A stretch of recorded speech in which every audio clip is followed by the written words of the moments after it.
Good morning. It's Thursday, April 2nd. You're watching DeProgram with Ted Rall and John Kiriakou. Good morning, John. Good morning, Ted. How you doing? Pretty good. Let's talk. So let's go over what we're talking about today. John, did you have a chance to catch the president's speech last night? I'm sorry to say that I did. It wasn't exactly, I mean, look, I didn't expect much and I got less than I expected. You know, I'm trying to get a pardon. I'm trying really hard to thread this needle, right? But literally every word out of the man's mouth last night was a lie. That's all there was to it. Yeah. Literally everything he said was a lie. And then saying that he's going to bomb the electrical grid, that's a war crime. You cannot bomb infrastructure. So he's announcing in advance that he's committing a war crime. I just don't understand it at all. Assuming that this isn't just like bluster for the for the Iranians, I suspect strongly that he's not done. He's not really pulling out in 2 or 3 weeks. This is all just misdirection, and I think we're going in with ground troops. Yeah, that's what it looks like. We're going to go in with ground troops, and is he going to be able to tell people that their sons were killed for Israel and they should be okay with that? Well, so John, this was a scripted speech where he went, one of those scripted speeches where the president then had his little meandering, nobody's ever seen such, nobody thought it was possible kind of diatribes that we've seen over and over again. John, this seemed to me like, one of the president's do or die, make it or break it moments. And it doesn't seem like it was taken very seriously, in terms of the final product is seriously lacking, right? I mean, what happens here internally in the White House? I mean, was the original speechwriter not very good, or did they not have enough freedom of action with the president looking over their shoulder, or is it just Trump's impossible to work for, or is it all Trump's fault? What's going on? I keep coming back to this comment that he made a few weeks ago in which a reporter asked him who his advisors were. And he said that he didn't have any advisors, that he simply went with whatever was in his gut. And I think that's exceedingly dangerous. I'm sure that it's true. I'm sure that he does just go with his gut, but that's exceedingly dangerous. And I think that he believes or wants to believe what Benjamin Netanyahu has told him about Iran, even though it's demonstrably false. And he's just going with it. That's the bottom line. He's just going with it. And the American people are just going to have to either, accept it or walk away. It's, but the thing is, the American people have already made very clear that they don't accept it. I mean, the approval rating for the president himself is at a record low. The approval rating for the war is basically roughly less than 1 out of 3, maybe closer to 1 out of 4 voters. A lot of Republicans don't like this war and are worried about it. It just seems to me like this is a no-win situation for the president. I don't see how it. I just don't. It just seems so poorly thought out. It seems so impulsive. It's a little bit breathtaking. Well, he said something too yesterday offhandedly that was so patently offensive. I can't believe people didn't jump up and down. He said, people are going to have to get used to high gas prices. If they don't like it, tough luck. It's like, that's not what you said at the State of the Union just 5 weeks ago when you were bragging about the price of gas and how it had never been lower. And I mean, this is exactly what the Republicans ran on against first Joe Biden and then Kamala Harris, was the price of gas. Okay, now the price of gas is as high, almost as high as it was at any point in the Biden administration. What are you going to do about it? Because it's not just gas prices. Gas prices lead to higher transportation costs, which lead to higher food prices and things for everything from, roofing tiles to bottles of water. It's everything. Everything goes up. Yeah, well, for sure. And the thing is, it's not going to come down quickly. I mean, and that said, though, there wasn't a lot of reassurance to the American people, right? Like I was expecting to hear something along the lines of, yes, I see you. I know that the prices have gone up. I see the gas prices as I drive around Washington, and I know it's a problem. But don't worry, it's not going to stay up for very long. The war is going to come to a conclusion. We're going to reopen the strait. Prices will come down. It might take a few months, but in the long run, we're all going to be better off. That's the message that Americans would expect to hear from their president, but they didn't. It was basically like, suck it up, buttercup. Yeah, that's it. That's it. That's what it came down to. It's really this. I mean, I published the column I was talking about yesterday. I teased yesterday about fascism. If people who I studied fascism under Robert O. Paxton, the author at Columbia of The Anatomy of Fascism, which I would encourage anyone to read. It's the most useful book ever written on the topic in the English language. Yeah. And Paxton always talks about how war is sort of the inevitable result, culmination of fascism because of all the hostile, hyper-masculine, aggressive rhetoric. You have to ultimately break something. But in the end, war destroys the fascist regime. In the end, right? Like it certainly, Hitler probably only wanted a quick invasion of Poland and just didn't expect a two-front war that was going to grind up Europe and North Africa. And, but that destroyed him. It destroyed Germany. It just seems like this will destroy, whether Trump is fascist or not, this will certainly destroy politically his administration is being. Yeah, I agree. This is going to be a serious problem. And this is another interesting thing to me, Ted, is that it seems like he genuinely doesn't give a shit about Republican prospects in the midterm election. No, he doesn't care. It's true. It's true. By the way, politically, it's a good thing that we have Achilles Larrea, a friend of the show, is going to be coming on at the bottom of the hour to talk about the economic impact of the war. So I'm looking forward to hearing him talk about that. He's Larrea Wealth Management. We've had him on before. But yeah, he doesn't care. John, we have a few leftover questions from yesterday's Q&A show. Should we get to those? Okay. Sure thing. Manchild, thanks for the donation. Since Trump has effectively torched America's global reputation, is the damage to our alliances now permanent, or is there actually a way back? Well, that's actually a harder question than it sounds like. So long as J.D. Vance and Marco Rubio aren't elected president, I think there's a way back. This is tough because how should I vocalize this? Leaders of the NATO countries are tired of being pushed around. They're tired of being bullied. They're tired of waking up in the morning and wondering if Donald Trump is going to be nice to them that day. And I'm afraid that the next president, whoever he or she happens to be, the next president is going to say, well, everything's fine now with NATO. Trump's not president anymore. And then the NATO countries say, not so fast. We're tired of being shat on like this. We're not sure we want you guys in NATO anymore. If you're threatening to withdraw from NATO, then withdraw from fucking NATO. We don't even care anymore. That's what I'm worried about. Well, can NATO, I guess NATO could continue without the U.S., but it would be a very different animal. The U.S. was it was the U.S.'s idea. It was U.S. was the founding member. It would be like the UN without the U.S. Yes, that's exactly right. I mean, I think there's a way back. To answer that question, I do think there's a way back.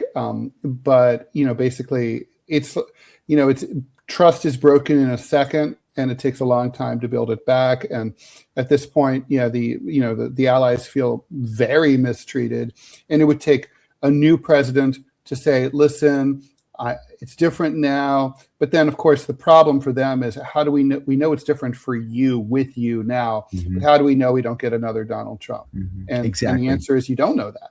No, you don't know that. That's right. This is thanks for the $20. Hey, John, love your show and get a lot out of it. I'm a conservative when it comes to being pro-life. Can you give me a little background about what influences your perspective on abortion, both in your faith and political values? I've struggled with this all my adult life. I am a practicing Greek Orthodox Christian, and abortion is forbidden in the Greek Orthodox Church.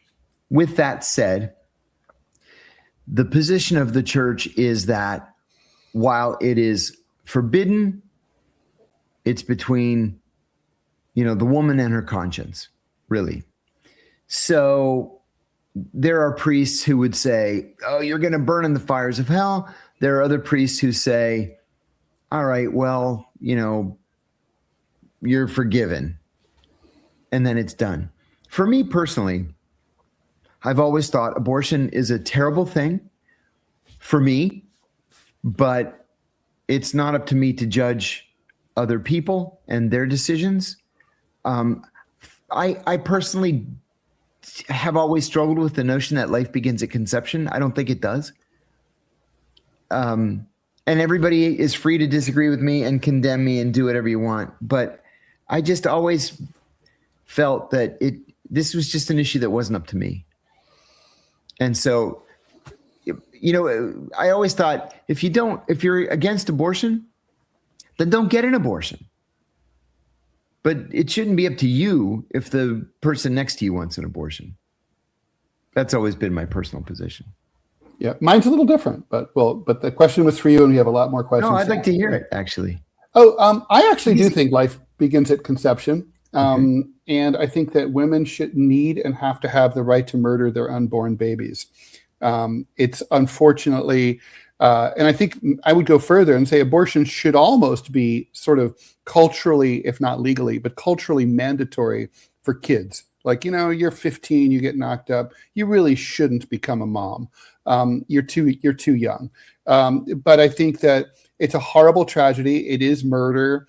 And I think it sucks, but that women have to have the ability to control their bodies for practical reasons.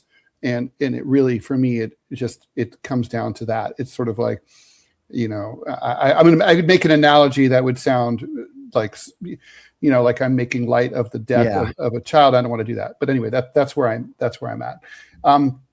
Mustafa, thanks for the $4.99. Mr. Ted, what is your favorite Afghan dish? Are you a dumpling guy? Where does Montu rank among the world's dumplings? I love dumplings. I love dumplings too. My favorite are pork dumplings. Chinese ones are my favorites. But I do like Montu a lot. But give me a really good, strong shashlik, and I'm a happy man. My God, yes. I went to a Turkish restaurant last night, and it was like Turkish, where there was this gigantic billboard photograph of Istanbul on the wall, and then above the cash register was a giant framed portrait of Mustafa Kemal Ataturk. But I had dumplings. I had manti, which is dumplings filled with ground beef, and then with yogurt and tomato sauce on top of it. Oh my God, fantastic. It's such comfort food. Yeah. Arian Gordy, thanks for the $19.99. Good morning, John and Ted. The orange retard lies to our faces. What the fuck is new? Also, Trump says allies need to grab the Strait of Hormuz. Do you think this can lead to escalation? Any new thoughts on Pakistan, Afghanistan? The whole administration is as dumb as pigeon shit. Love y'all. Lot going on there. Look, Trump is basically afraid to go into the to the Strait of Hormuz. He's right to be.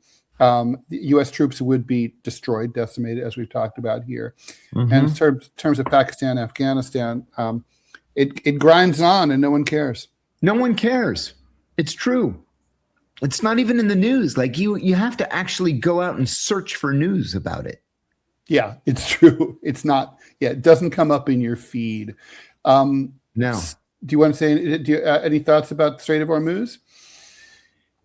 The Strait of Hormuz situation should be so easy to figure out. It's not. You can't, like the president said last night, either take the oil or buy from us. It's a global market. What? It's a global market, and it's not just about oil. As we said yesterday, 65% of the world's fertilizer comes through the Strait of Hormuz, and the so-called Ukrainian breadbasket can't feed everybody. So we're going to have to come to some kind of an agreement. This is ridiculous. It's also like crazy. So the contradictions yesterday, just parenthetically, we obliterated the nuclear program. There's nothing but dust there. We don't care.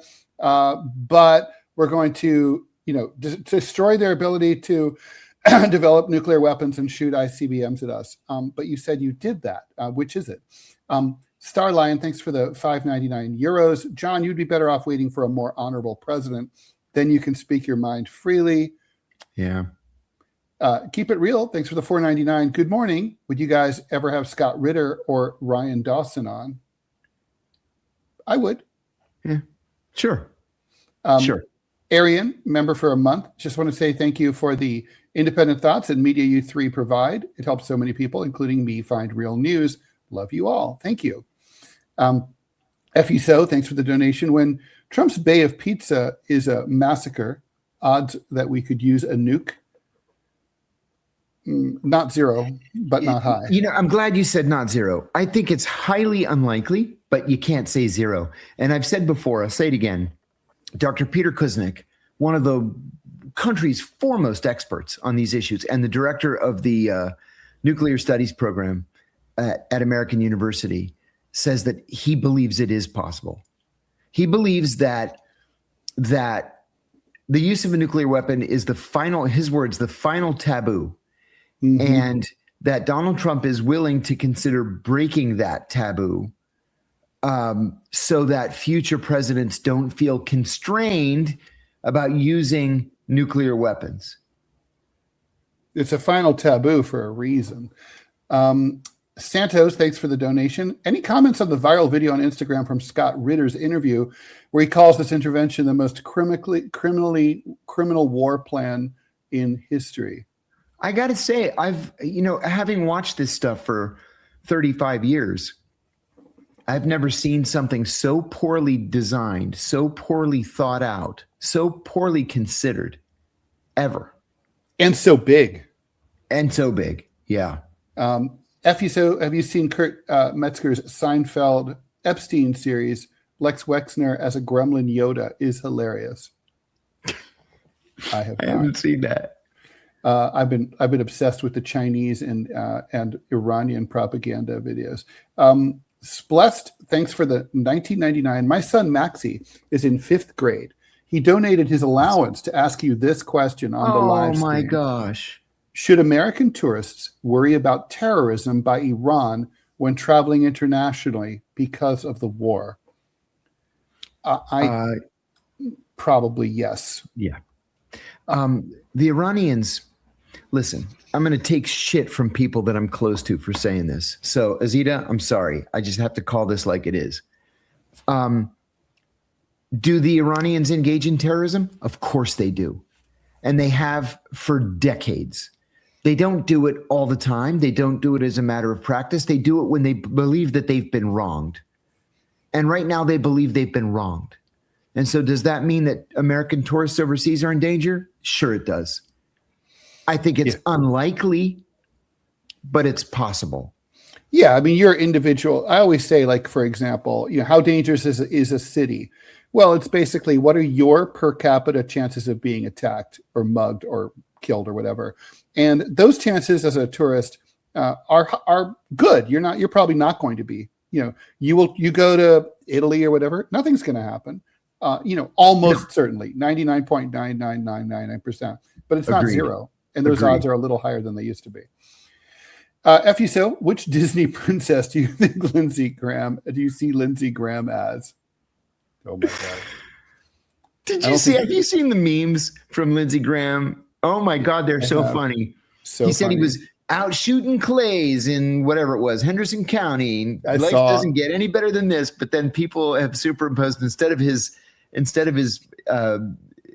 shotgun, they have like a bubble gun and he's wearing Disney ears and princess rainbows.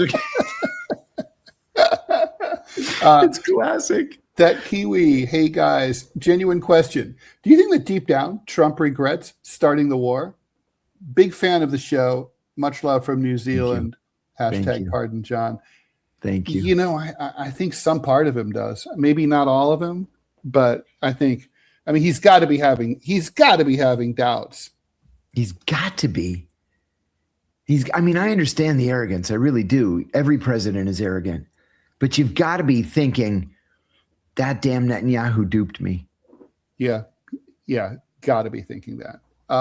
Lala Aviation, Iran offers EU and the UK Hormuz deal. Would Israel hit tankers?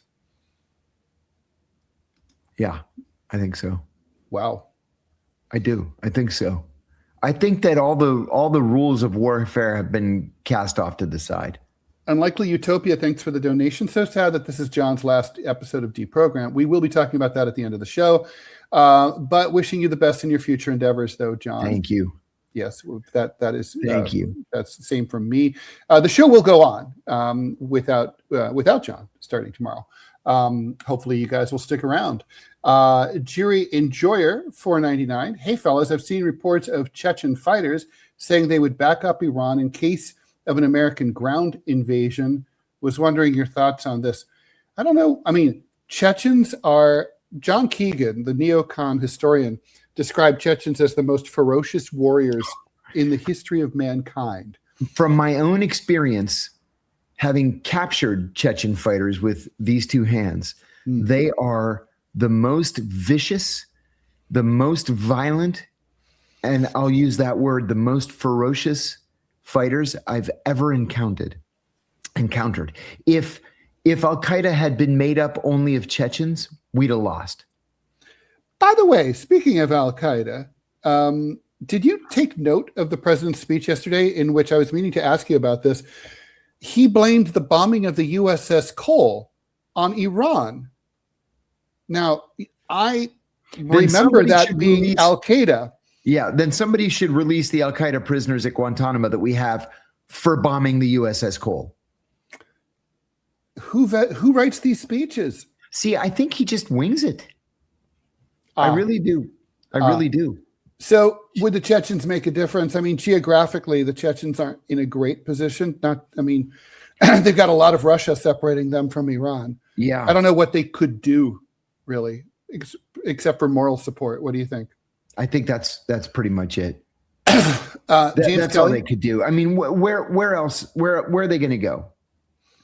Thanks for the $5, James Kelly. Do you think that speech was him giving up on his administration and his presidency? No, he doesn't. No way. He doesn't know. No way. I think he believes his own words. Yeah, I think so too. Alex Bringler started off by saying that literally everything that he said, literally every sentence, was a lie. Yeah. No, I mean, it was all crap, and none of it is going to. I mean, he used to be. I mean, he's just not a good communicator. That's all. He's not. Obama gave them 1.4 billion green cash. It was cash. It was all green. It was all theirs too. That's not oration, and it was all their money. Yeah. Which the right never we had talks about. seized. Yeah. Alex, that's not oration. Sorry.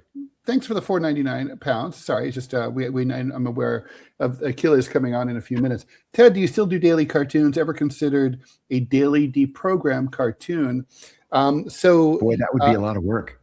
I do 3 cartoons a week currently. I used to do 5. There was not really, because of the decline of print media, there weren't enough outlets to run them.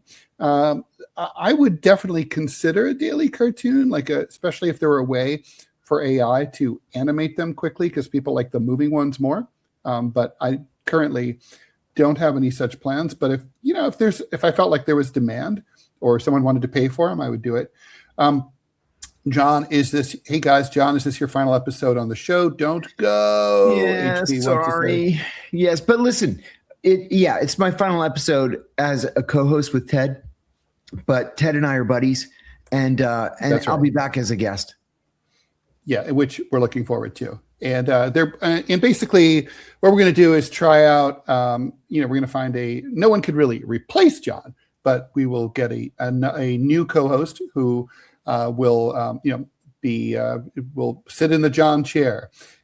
Hisham Sawan, thanks for the $6.99 Canadian dollars. So the show will continue Monday through Friday, 9 a.m. Yes. Morning, guys. John, could you please speak a little bit on Rafik al-Hariri? Was it the Syrians or Israelis that killed him, in your opinion? I think it was the Syrians. I liked Rafik al-Hariri. Do you want to say who that was? He was the prime minister of Lebanon. Mm-hmm. Just as Lebanon begins to claw its way out of failed state status, the Israelis, the Syrians, the Americans just push them right back down. It's a shame. Achilles thinks we see you in the backstage. We'll get to you in a few minutes. Lorelai, mainly for John. That's a lovely name.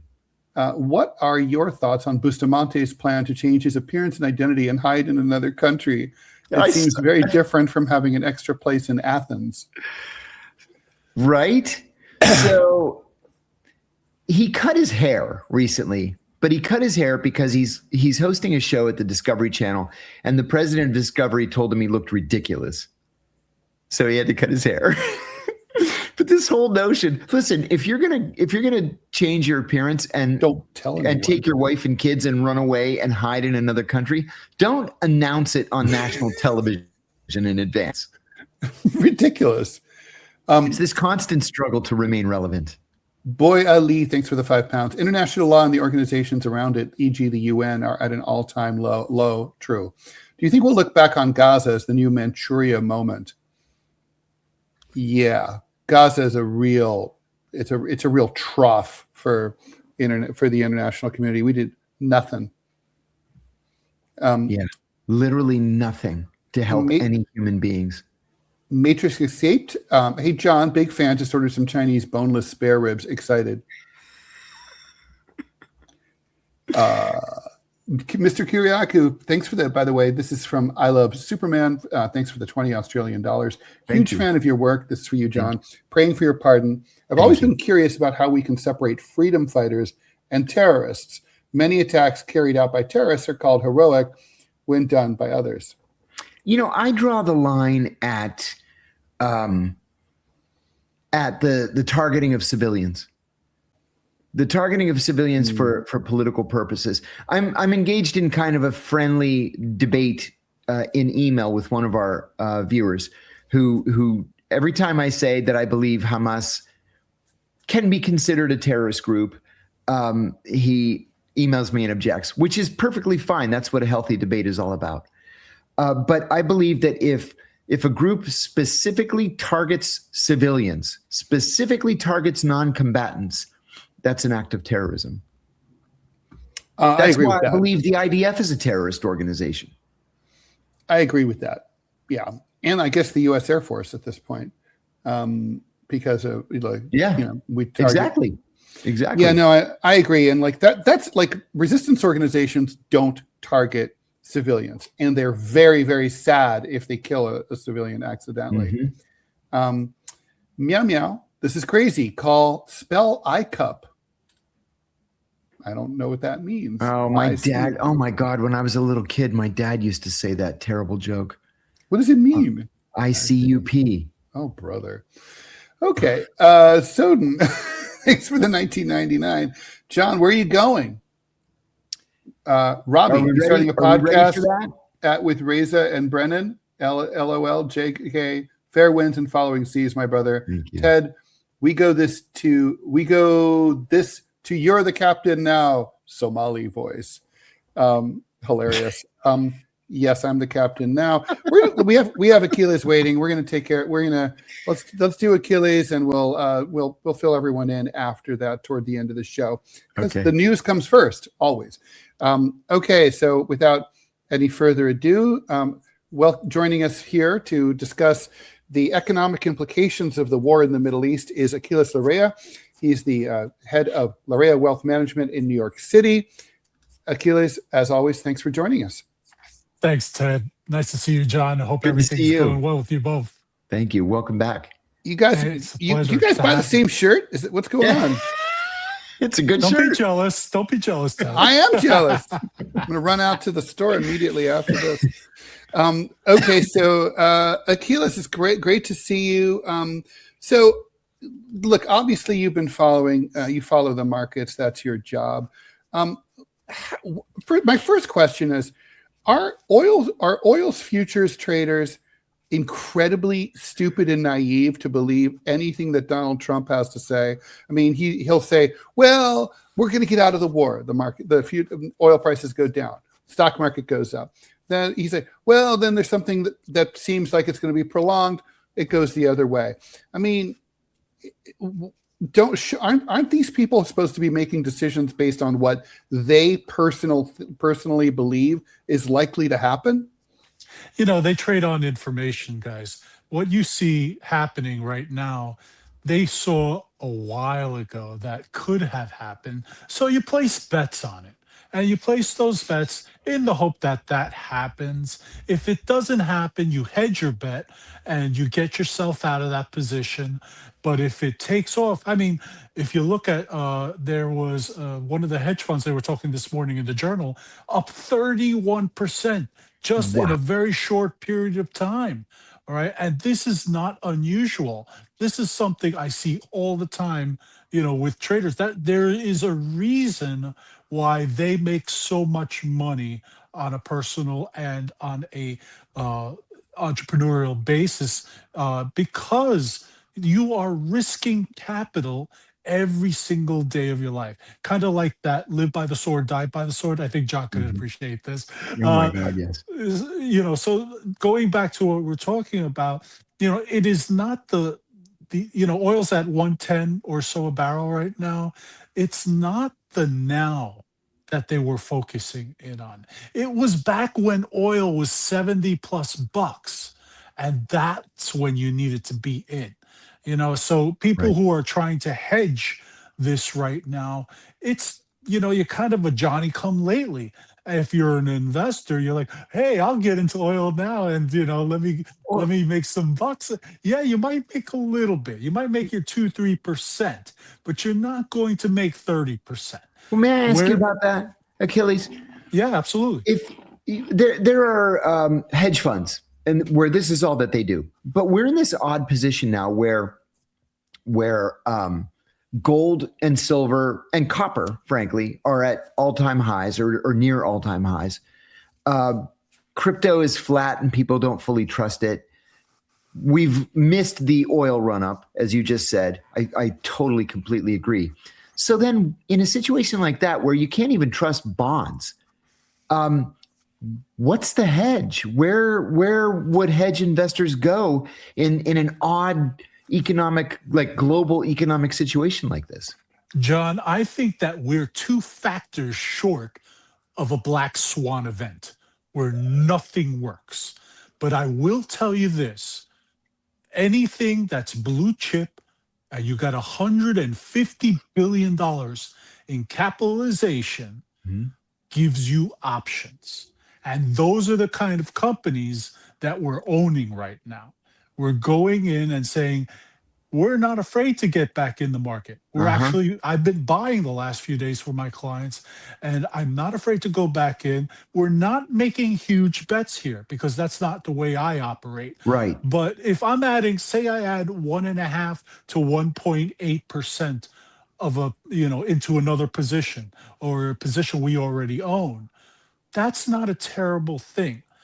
My clients may not understand it while it's going on, but long term, now I'm talking about 12 to 18 months, and I've Yeah. said this on other media, 12 to 18 months, you're not going to hurt yourself by doing that. So getting into high quality names, blue chip stocks, or I mean, I hear about gold and silver all the time. And do you want to have a position in them? Yeah, it's kind of like 5% y- maybe it's so small. less. No, it's so small, John. That let me tell you, if that really takes off and becomes the asset class, which it has at one point. But you know when's the last time that happened? The oil crisis. Yeah, You remember back in the 70s? in the 70s. I was selling snacks and beverages on the gas lines when I was a kid. We were saying just the other day, Ted and I, my dad, remember if you had like an even numbered plate, you could buy gas on Monday, Wednesday, Friday, and an odd numbered plate Tuesday, Thursday, Saturday. My dad used to be out there all the time. But there were exceptions. Yeah, there were exceptions. If you were a salesman, my dad was a salesman traveling around the country, and he could go anywhere, any day. He wasn't restricted. So you did have that restriction. Right. My dad used to go out and switch the license plates every day, depending on which car needed gas.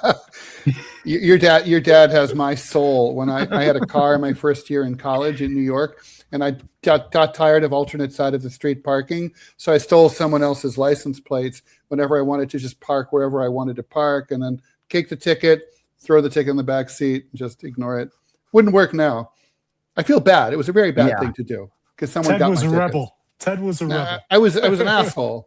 Yeah, I'm not. I wouldn't do that now. But I'm older and wiser. What are the two events that could lead to this black swan situation? Because I think listen, you're the expert. I'm not the expert, but I don't see any short-term hope right now. If even bonds can't be where you go to park your money, during this time of economic uncertainty, then what's left? It just seems like there's nowhere to go. And let me add one other thing. You just said something that made me think of it. Are you looking for companies that are both blue chip and have large stocks of cash? Well, every company that we deal with will always hoard cash during these times. So that's another thing to consider. That will give them a strategic advantage to become, if you think about it, how did companies become dominators in their industry? They didn't do it by spending everything they had. Everybody looks at a Microsoft and says, wow, they're spending all this money on AI. And do you really think that Microsoft is spending all the cash that they have? Yeah, there's a bit of a cash burn there, but they can go and buy their next largest competitor if they wanted to. Yep. That's how big they are. And same thing with Apple. These are companies that are dominators. They're going to continue to make money. There is a cult-like or a following that is still present. But in answer to your question, John, what I would say is look at gold. If that starts to become the quote unquote asset class, that's one then we're thing. In trouble. Another thing is if oil starts, Iran talked about oil going to 200, they effectively control the Strait of Hormuz, and that is a big black eye to us, and I'm not a political person by any stretch of the imagination, but I know he who controls something gets to dictate something, and we as big a country as we are, if we're not careful, how many billions are we going to be paying Iran for that control? It's not too dissimilar than the Panama Canal. Yeah, it's a toll. It's going to be a toll. And they used the word just a couple of days ago with this Indian flag tanker taking oil to China. The Iranians let it through because they paid a toll and they paid it in yuan. So we need to set up a big easy pass, like at the Strait of Hormuz and at the Gulf of Aden, just for these tankers, just to make it easy. But okay, so Akil, let's talk about the elephant in the room here. Are we heading into a recession or worse? I think we're not at that point. I thought about this morning. I was listening to a couple of talking heads the last few days, and they all kind of they're kind of tilting that way, guys. But I'm not convinced. I'm super bullish when it comes to the market, and even if a bear market. By the way, I'm just seeing breaking news. The price of oil jumped, stocks sank in the first opening minutes of the market, opened just about no surprise 10 minutes ago. Yeah, no surprise. Trump did not do anything last night to alleviate the situation right here. A No. smart man, an intelligent man would have tried to buffer, especially a politician. A politician would have tried to buffer the language being used right now, the rhetoric You mean being like used bombing them back to the Stone Ages was not maybe the right word? Yeah, you might have want to temper your words a little bit, but obviously we don't have that in Mr. Trump. So, what I would say to you right now, if you're an investor, you need to be strategic. You need to be moving in areas that, look at the defensive areas, look at the technology areas, because those areas are going to be, it's not that they're going to lose less money. It's just that when we come out of this nonsense, and I believe this is firm nonsense, I think there are ulterior motives. And John, you could disagree with me, but I believe that there are, ulterior motives behind this that are not being spoken of at this particular point. All right. And Well, I'm not what do talking you think about they are? I want to conspiracy. know what you think they are. That's what I'd love to know at this point. I always say follow the money. Who's making the money right now by oil being up, by gold being at Yes. all-time Yeah, all the major highs? oil producing countries, Correct. Saudis, So, etc. right. So I don't want to own those companies right now. I want to own the But it's a companies temporary that, juice, though, right? I mean, because correct. overall, if oil prices go too high, you tank the global economy. You end up like during the pandemic when no one was buying anything, and then the Well, whole, even worse, we that's end not up in good. stagflation, Hmm. where nothing's growing, nothing's getting done. Congress is still in a stranglehold right now. The ruling party cannot even pass legislation right now. Yeah. It's a Literally. bit, it It is literally one of the cannot worst pass legislation. bottlenecks I've Yeah. seen in this country's history. Well, the thing is that the Iranians are. So here's the thing: what Trump did was the stupidest thing that you can possibly do in conflict. He not only cornered his adversary, something that Sun Tzu always said not to do, always allow a graceful exit, but on top of that, he neglected to notice that his adversary had an ace in the hole, the Strait of Hormuz. And so now he's cornered an adversary that has to win and has to win big. And so we're offering a ceasefire, but the Iranians need and want the whole schmear. They have to have, basically the US has to surrender. They have to say, we will never attack you ever again. And not only that, we'll control Israel and prevent them from ever attacking you again. That's a big ask. I don't think it's going to happen. I don't think that's going to happen. I think But this that's is what the going to be Iranians have to have. They Yeah, I have to think have this is that. going to get prolonged out. But I also think that the Iranians at some point, how does this all get resolved? Yeah. Diplomacy. Diplomacy has stopped many of the wars that have ever occurred. Although the fighting will continue, but there has to start being some talking. And once the talking starts, it becomes beneficial. And, they'll figure out a way where, Iran and the US will figure out a way where, it's not just to everybody's benefit to stop this, but to figure out a way where everybody saves face, including the United States. And that is the toughest part right now because you can't see it right now, but it has to happen. So that's my take on this. Now, getting back to where we can make some more money is take a look at you. If you don't want to be in oil, you may want to be in fertilizer.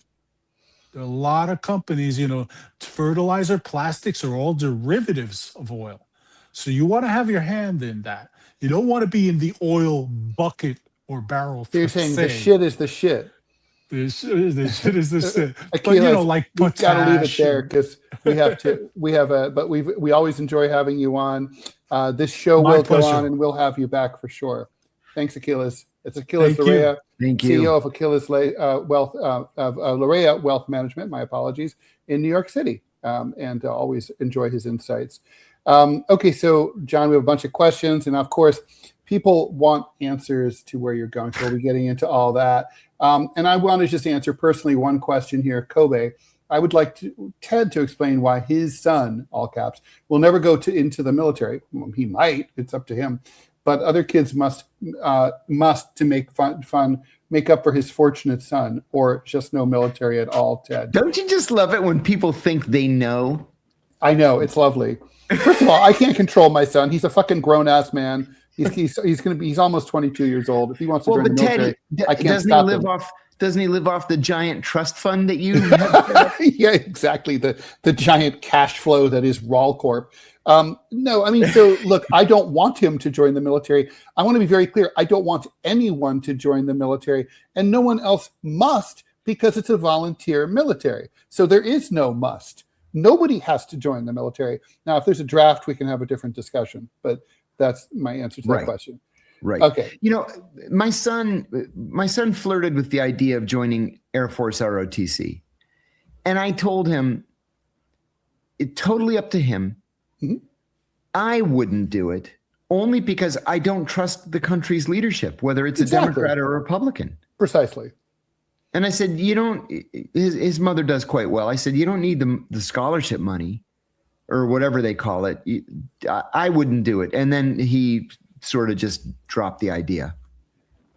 Yeah. But it's not so, poor kids can go fight our battles for us. We'll leave the last few minutes for what you're up to in what your next steps are going to be. But Let's do some questions. Nick Brand, thanks for the $4.99. How will Putin react to a U.S.-Iran conflict, given his strong opposition to the U.S.-driven regime change? Huge fan, John. Putin's laughing. Sure he is, because we're bogged down. Yeah. I mean, this is good news for him. The less he says, the better. Like when your enemy, was it Napoleon who said, like, when your enemies are just tearing each other apart, don't interfere? Oh, yeah. Yeah. That's right. Let them destroy each other or destroy themselves. Thanks for the 100 rupees. Hey, John, about India and Pakistan. You said we need to resolve Kashmir, unify. Do you think the MI6 and CIA had any hand in dividing the Punjab and cause militancy? On the contrary, I worked for a guy who was tasked by President Clinton to be the secret envoy, the secret mediator between the Indians and the Pakistanis over Kashmir. His position was, look, if we can come to an agreement on Kashmir, whether it's a division, whether it's an independent Kashmir, whatever everybody can agree on, then economically, militarily, it's going to be better for the entire region. Better for Pakistan and for India, economically, certainly. I will say, we talked about this extensively. I will say one side just was not willing to engage in such a conversation. Okay.